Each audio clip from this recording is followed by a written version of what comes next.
And it's 17 minutes after 8 here on the AM show. Our show is proudly brought to you by Mixi Coffee. Now, today is June 30, 2014, and the Ghana Bar Association annually celebrates Martyrs Day on June 30th in memory of Justice Fred Poku-Sarkodie, Cecilia Cranting-Addo, and Kwejo Eje Japan. So this is the 32nd anniversary of these celebrations, and we're going to be talking about it. Remember that I'm talking rights, and I was just thinking this morning, when fuel prices are going to go up, do we have a certain right to protests? And if nothing is done, what can we do? What sort of rights do we have? Is it just to voice out what you feel and that's about it? So we'll get into that issue as well. And also, if we have time, I want to talk about the rights that you have as a husband or a wife in a marriage. That is also really important to me. But my guests this morning, he joined us last week, and it's a pleasure to have him again. Dr. Morris Ampao is President, Legal Advocacy Foundation. Good morning to you again. Morning, thank you for your time. We'll talk about your program. Was it Know Your Rights? Yes, Know Your Rights campaign. Know Your Rights campaign. We'll talk about it, but I want us to start with the Martyrs Day celebration. This is the 32nd. We've all heard, I think a lot of people have heard, and judges were killed and judges were killed. How were they killed? Very interesting enough. These were 3 high court judges and a retired military officer. I think they were adopted from their homes by unknown assailant, and then they took them to the forest, killed them, grossly murdered them, and then tried to burn them. But lucky enough, the rain came and then saved the situation. If it were not with the rain, we would not have seen anything but the ashes. So it was a gruesome murder committed against 3 high court judges. And interesting, these 3 high court judges stood for rule of law and constitutionalism. These were 3 judges who have actually hold the constitution, protected the constitution at all costs against the military rule of that day. Because those days the military they believe in instant justice. They don't believe in constitutionalism and rule of law. And these people upheld the rule of law and constitutionalism by ensuring that the other people's rights are protected, that justice is not for the highest bidder but for the other person. And because of that, they were murdered. And we remember this day, and we send a signal out there that never again should that incident happen, and never again should we allow the judiciary to suffer this kind of situation in their life. And we are calling on the judges that now have the mandate to administer justice to be firm and should uphold the rule of law and constitutionalism, not to be timid, but rather to do everything within their power to ensure that justice delivery becomes very effective and efficient. So they were just picked up from their homes and that was it? The saddest aspect is the woman, Mrs. Patient Addo. Yeah, that was... She was eating fufu in that evening with the husband, right from after court, was taking supper with the husband, fufu and then light soup. Cecilia Cranting-Addo. Yes, light soup. And then quickly somebody knocked. Then as usual, women will want to go and find out who is there. So the husband said, "We'll go and find out." Quickly, when he went out, they just dragged her into a taxi. Speed of force. That's what we heard about the woman. And the other 2 men were picked from their locations in the night. And these were high court judges? They were high court judges. Do we know if they were working on certain specific cases at the time? This was 1981 we're talking about. Yes, it was a military regime. And they've handled serious legal issues that actually were sensitive. They uphold the rule of law. They liberated the people. They believe that dictatorship should not be entertained. They believe in constitutionalism. They set people free. And the powers that be, some people were not happy. They were hurt in the process. So they decided to teach them the lessons. And that's exactly what happened. Because if you look at Cranting, it's very, very bold. He delivered justice without fear or favor. Without ill feeling, he uphold the rule of law. If you look at all her judgments, you can see that this is a judge who believes in constitutionalism and believes in rule of law. He will say it as it is. And the other 3 high court judges, other 2 high court judges, you could see that these are judges who can look into the eyes of everybody. They don't care about the military. They don't care about intimidation. They were not scared about manipulation and control. They were upholding rule of law and constitutionalism, and this is the price they paid for. So we've moved on from then and now, but what are some of the key lessons? Have we learnt the real lessons of this? Yeah, the lessons is quite simple.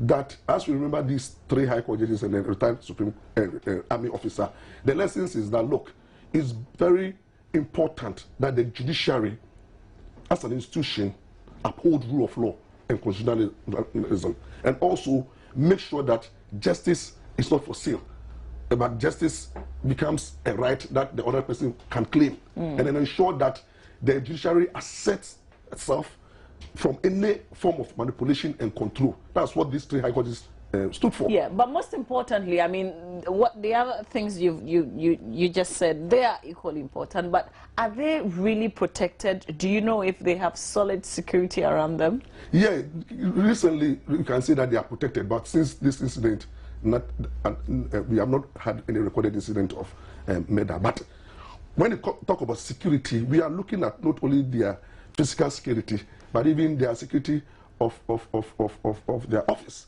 And recently I've come out to say that the Chief Justice is insecure because of certain constitutional provisions that makes a removal very easy.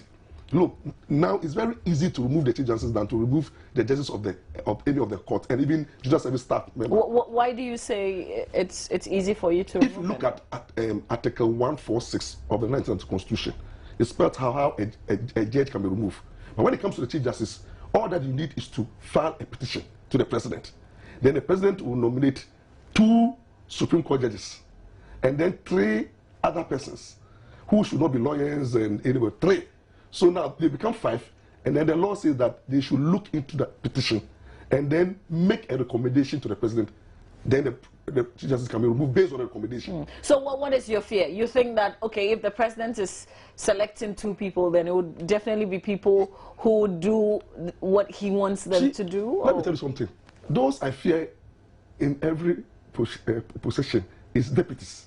Anybody who, and any deputy is praying that he will take over. It's a potential. So thank you. So if you have a CJ who is going to be investigated by 2 Supreme Court judges, knowing that if the CJ is removed, they can be put there. And then you have 3 people whom the Constitution have not described their caliber. Then the President wants you to remove the Chief Justice. We need 3 people who will side with the President and 2 Supreme Court judges, and the majority will carry the day. And then in doing the petition, doing the investigations, the Constitution grants the President under Article 146, Clause 11, the right, constitutional right, to suspend the Chief Justice. So what do you prescribe? I'm prescribing that quickly there should be amendment of Article 146, 153, and then 144, where the President will not appoint the Chief Justice. Rather, the Judicial Council, headed not by the Chief Justice, but rather by a retired Supreme Court judge to head the Judicial Council. Is the bar talking about this issue? I think the bar as a body have not raised issue, but I, as a member, have raised that issue. I think, and that issue is credible. It's something that will actually expose the framers of the Constitution. I'm so disappointed in them that you make the removal of the Chief Justice so easy than the removal of a judicial service staff member or even any judge. This was in 1992. Couldn't we have done anything about it? This is 2014. So why put the blame on those who framed it in the first place? Because they should have known better. That the Chief Justice is the head of the judiciary. He's the face of the judiciary. He's the mother of all judges. If you can easily attack the Chief Justice, you attack the judiciary. He has the judiciary. So therefore, you don't make his removal so easy. So if you, for example, if I made the removal of Chief Justice in such a way that the President doesn't even have a hand, you see, and then in the removal too, they are saying that Parliament should not be involved. Meanwhile, in the appointment, the same Constitution says that if you want to appoint the Chief Justice, the President, in consultation with the Council of State, and approval. But when it comes to removal, they say Parliament should not come in. Don't you see it's undemocratic? When the people's consent is sought for the appointment, but when it comes to the removal, they say the people's consent is not necessary. That is the flaw, and that is what I'm calling that. Look, we need to remove. We don't need to leave this provision for constitutional interpretation, because anything can happen. We need a clear provision without which will not call for interpretation. Remove Article 146 and let the state justice be very secured. All right, so let's come to the other issue that we started talking about last week, our own fundamental human rights. And you referred us back to the 1992 Constitution. I think it's really long. There's no way that you can summarize it. Okay, so, but I want us to bring it home. With everything that is happening, if I want to protest, I mean, I have the right to speak. I have the right to express my opinion. But does it have to convince somebody to do something differently? For instance, the shortage of fuel. I'm frustrated. I'm talking. What can I do as a citizen of Ghana? I think, you see, one thing that we have to know, that the Constitution has given us a right, not because we have that right, but the Constitution has placed power within every citizen. It says sovereignty resides in the people. So that sovereignty, the ability to rule ourselves, is natural. It's within us. Therefore, those who exercise the sovereignty on our behalf is the government of the day. Therefore, the government is the trustee of that sovereignty.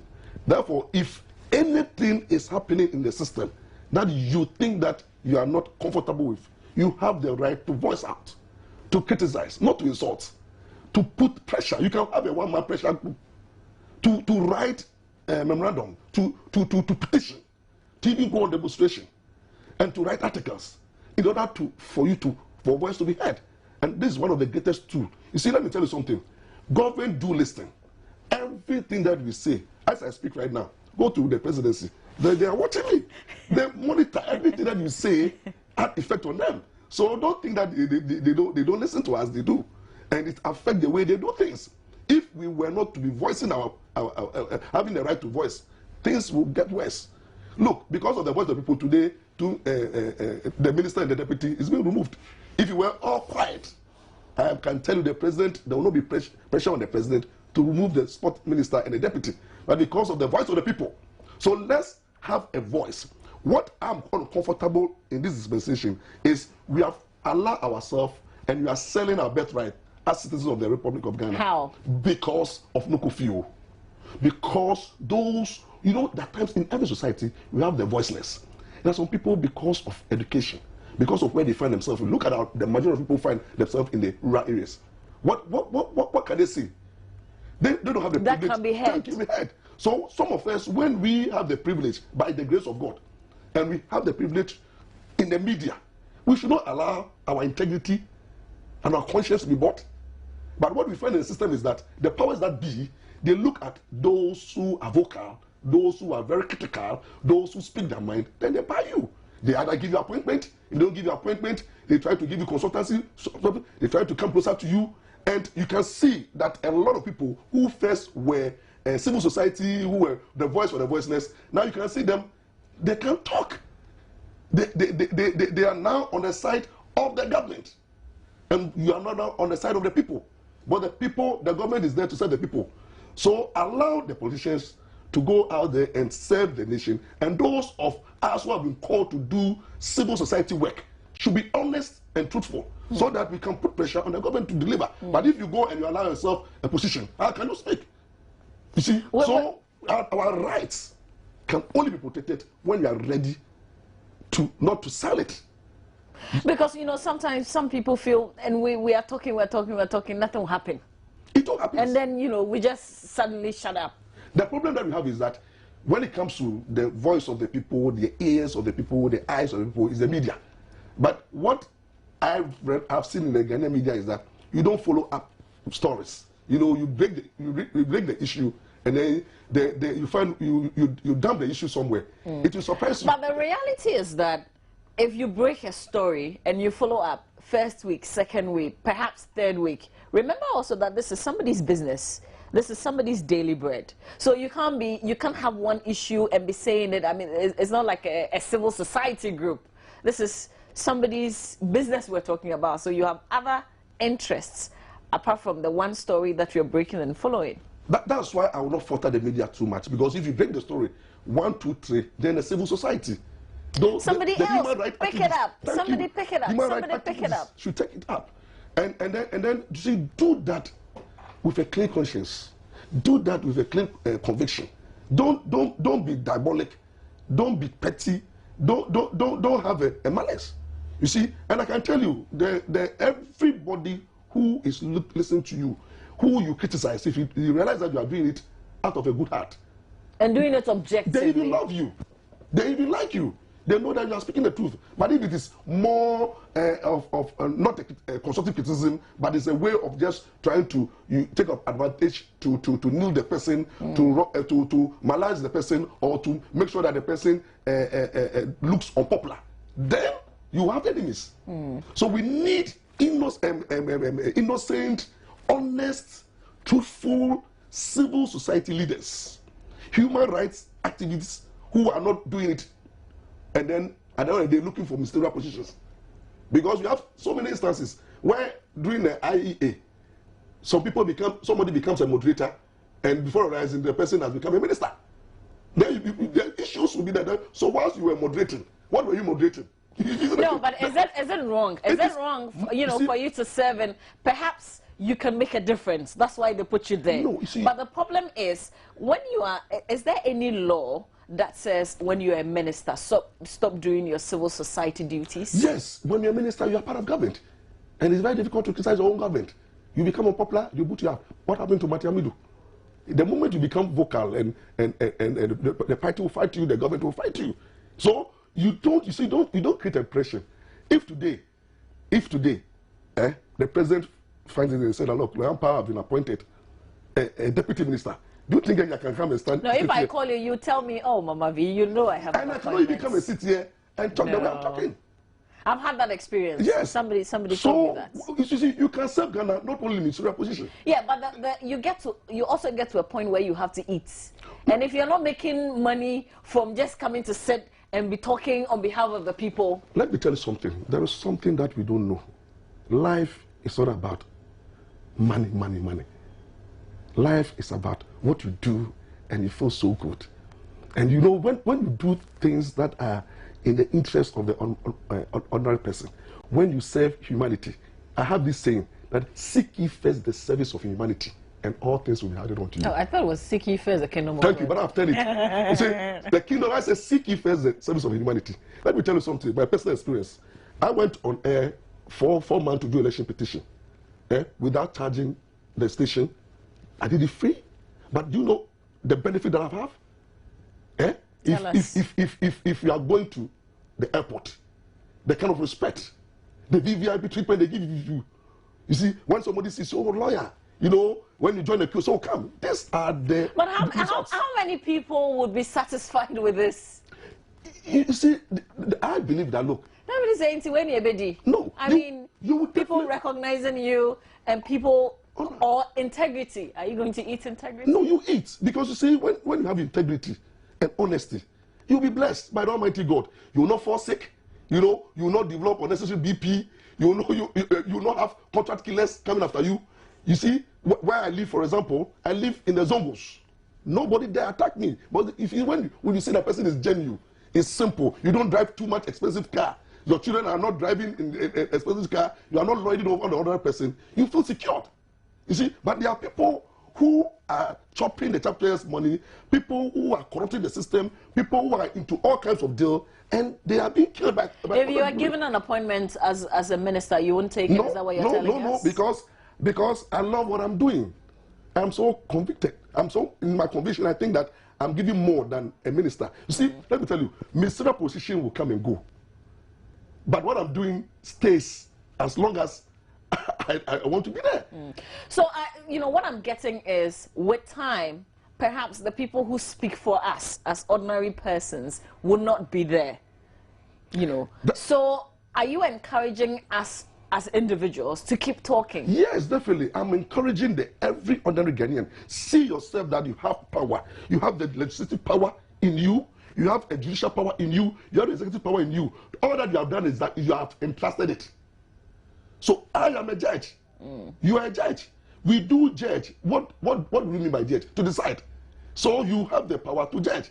You have the power. You are elected. You make laws for yourself. You decide where to go, what to do, what not to do. Then that's the law-making function of you. Then you have the executive. You implement your decision.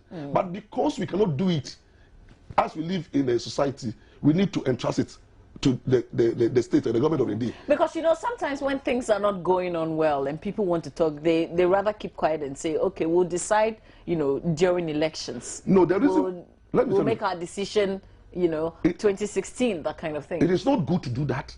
But the reason why some of them have decided, and especially the middle class, I'm so much disappointed in the middle class of this country, because it seems that once you have your car, you have your job, and you can feed your family, you are comfortable.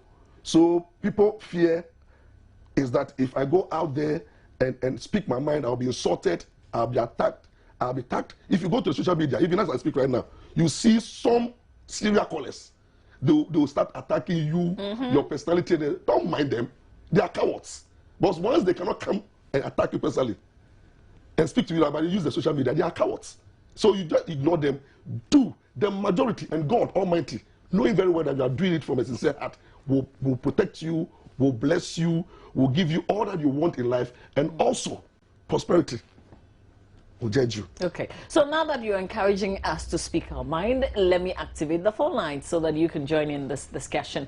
Give me a call on 0302-211-69102. It's 0302-211-69102. But remember what the lawyer said. Keep it civil, if I can say. I mean, don't insult anybody and keep it brief, because others also want to share their opinions. But let's talk about the family.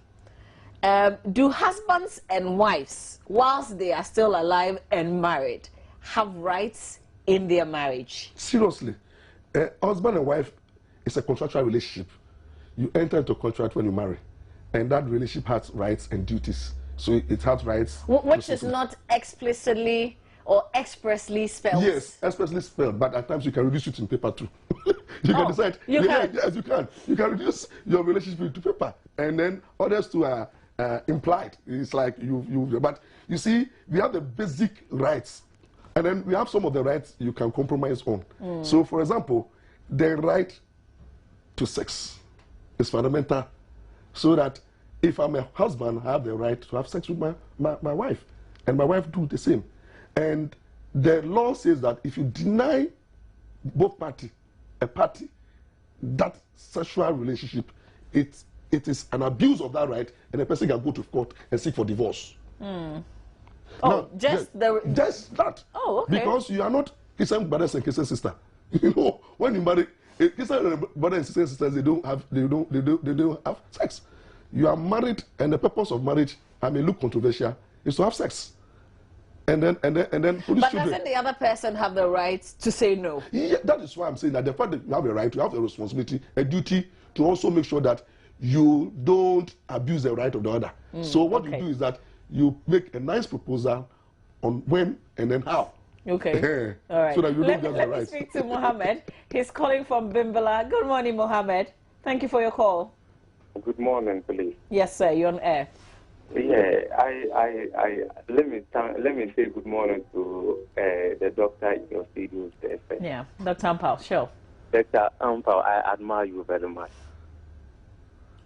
The passion with which you speak really moved me and touched me this morning. On your first issue about the judges who were killed some time ago, it's all about politics. Yes. As of now, I'm speaking in Bimbila currently, we don't have any rights as citizens of Ghana.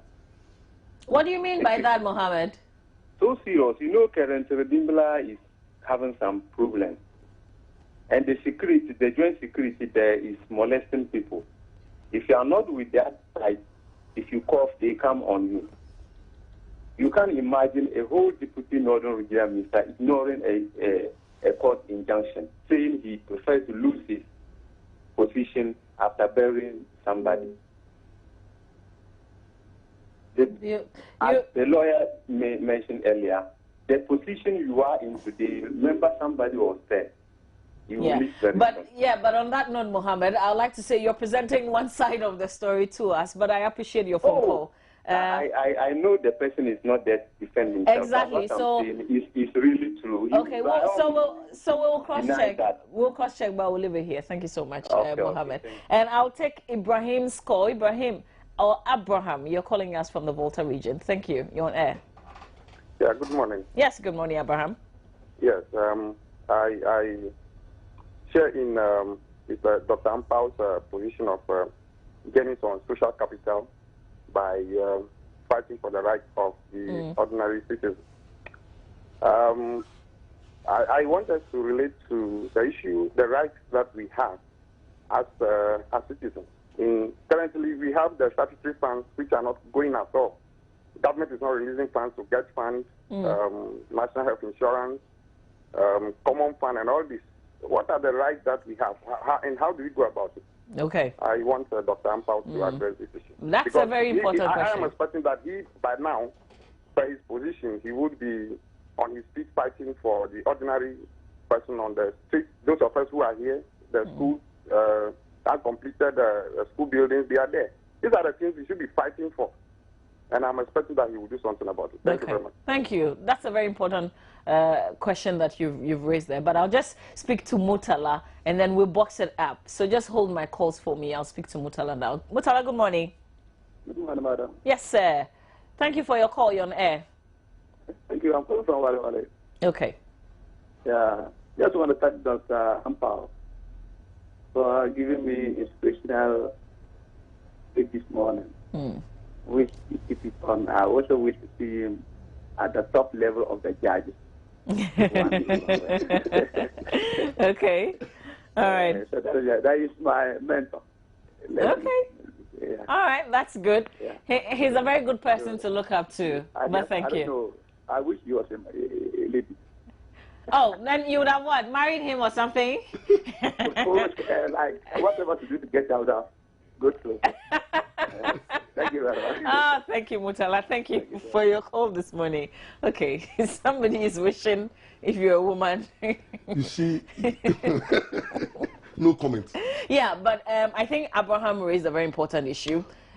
When public monies are not coming for projects to be done, what rights do you have? What can you do? I think as a citizen, you have a right because they are constitutional violation. And once the constitution is being violated, the citizen, you can go to the Supreme Court and seek declaration that, look, the government under the constitution have to release a certain amount of money and pay the laws of the land is an obligation, legal obligation to do so.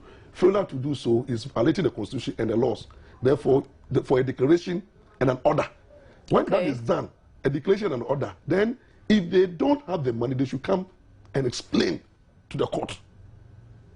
See, than for all of us to sit down and these violations are going on. So why our MPs not doing these things? I mean, why civil society, for instance? Why are people not doing it? You see, our MPs are somehow also constrained because of the politicking in the House. Because majority of them are in favor of the cabinet of the day. So how do you expect them to put pressure on their own government? That's the problem we have. And the moment the majority takes up the issue, they also politicize the whole issue. You see, they want to make the government unpopular. So you have a situation whereby in Parliament, they cannot deal with the issue because of their partisan stand.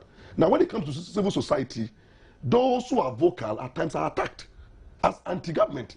Some of them will say that you want to make the government unpopular. See, or maybe you have been giving money by the opposition to do a dirty job. And so a lot of people don't want to be seen like embark on a crusade to put pressure on the government. And then we have a nation where people think that we have to think about ourselves. It's like, I don't want to jeopardize the life of my family and my liberty. I don't want to be a target. So everybody is like... Because sometimes the attacks could get very petty and they could go very far. I mean, you don't want your children, to be a target. You don't want your... If it's a wife or a husband to be the targets.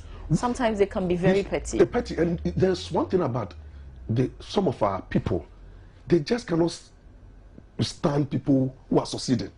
People want to do the right thing. They see it to be too low. You see, when you stand to fight for your right, people say, hey, who is this guy? It's too known. or look, you are becoming too popular, you are becoming too known because of your voice. And so some of them will just hate you for that alone. And some of them has also spiritual implications. But what you need to do is that forget about those who don't love you. Be convinced about what you are doing. Trust in the Lord and make sure that you are doing the right thing. And at times, when you have a good relationship with God, it will affect even your enemies. Your enemies one day will come and realize that you were doing a good job. So please, every Ghanaian, don't allow one voice. Let's all stand up and do the right thing. Let's fight for the common good for the country. And let's do away with the politics of indivisiveness and politics of a winner take all, the politics of trying to hide the truth. Let's use our rights as citizens to demand for the public good. Okay, so I still have some time to pick some more calls. So give me a call on 0302-211-69102. So back on Abraham's issue about get fund and monies for other things. Are we saying he should go to court? But he needs a lawyer. Yeah. Is he going to personally pay for the services of the lawyer? No, here comes in the legal aid. The Constitution have set up a legal aid to take issues like that free. Are they visible in the other regions? They are visible in all the regions. Okay. In Accra, when you go to, I think, opposite SEP headquarters, and then Waju, they are there. Okay. So they are visible. When you go, we have competent lawyers who come to the So we're still talking about the law in the home. The home. And you dealt with the issue of sex. Yes, sex. Then the issue of maintenance. Maintenance. You see, the maintenance is that both parties have the right to maintain their children. We always have the perception that it's only the man. No, the law makes it that the parties. So the woman has a responsibility, the man has a responsibility. And at times, it's more like the home becomes like a business, a corporation, where they are division of labor. So one will decide to pay the school fees, whilst others decide to also provide for food and shelter and the school. But all these things, as you are doing it, you have to put up, you have to ensure that we do it in openness, in truthfulness. And then the other area which is very dicey when it comes to your right of property. Okay. So just hold your thought there for me. Let's speak to Reverend Eric Nana Bedu from Takrady. Reverend, good morning. If you can hear me, you're on air now. Fine morning. Yes, sir. Please go ahead. I'm sorry. You're welcome. I have nothing to say. The only thing I want to tell you is that I admire the lawyer too much. I really admire him, and I like to make a good friend with him. Since the beginning of the court case, I've been liking him. I wanted to get in touch with him and, have 1 or 2 words with him. However, this is a good opportunity for me to see. Okay. All right. Yeah. Thank you very much. Thank you. All right. Thank you, Reverend. Thank you so much. Lots of admirers, lots of best friends there for you, Dr. Ampao. But let me speak to Martin. Martin, good morning. Good morning. Yes, Martin, you're on. Yeah, this is Martin calling from Nabrongo. All right. I want to add to the many voices, Dr. Ampao. I admire him a lot. I followed him through the court petition in TV3. He's such a wonderful person. And I think he's a mentor. I'm a nurse, but I think if I get his personal number, I would like. Okay. So here's what I'll do. Just hold on and speak to my producers. They'll speak to you off air and take your number. We'll pass it on to Dr. Ampao. But I want to add to this that I admire you and Roland Walker, a great journalist that each morning I like to always watch. Thank you. Thank you. Thank you so much. And we appreciate the fact that you are always with us here on the show. It's good to know. Thank you. All right. So we're talking property. That is a huge one. A huge one. I think it will take time. We need time to do okay, so let's dedicate. We'll dedicate to others. So is there something on which school the children should go to, and all those little things? Is there a certain law? Yeah, no. Who decides where they should go to school? It's the money that will decide. It's a money factor. So what you need to do is that as parents, the law encourages us to look for the best interest of the child. Therefore, what we need to do is to sit down and think through look at the family budget, and then look at the quality that we want to give our child, the child, and then the best interest we do. But you see, at times it's not always taking your child to international school. Me, I didn't attend an international school. Yeah, but people will say that during your time, the quality of teaching, even in the public schools, it was tops, and you won't get the same thing. You see, don't be discouraged when you cannot pay for the international schools. Yeah. Take your child to any decent school, and then with proper guidance and prayers, counseling, the child will go through. I agree. Yes. I think a lot. Yes. The home and the parents, they make a lot of difference. I went to a public school as well. Yeah. You know. Yeah. Okay, let me And speak to Rahman from Boli. Rahman, good morning. Good morning. Yes, sir. Please go ahead. You're on air. I'm very well, thank you. Yeah. First and foremost, let me thank Dr. Maurice Ampao for the very bold decision he has taken to be, of service to the less privileged. Yeah. But my sister, in fact, judging by, the situation in which we find ourselves, I just want to ask Dr. Ampao whether our society is Ethiopia. By this, I mean whether the society is perfect. All that we do is perfect. The fault is from the government.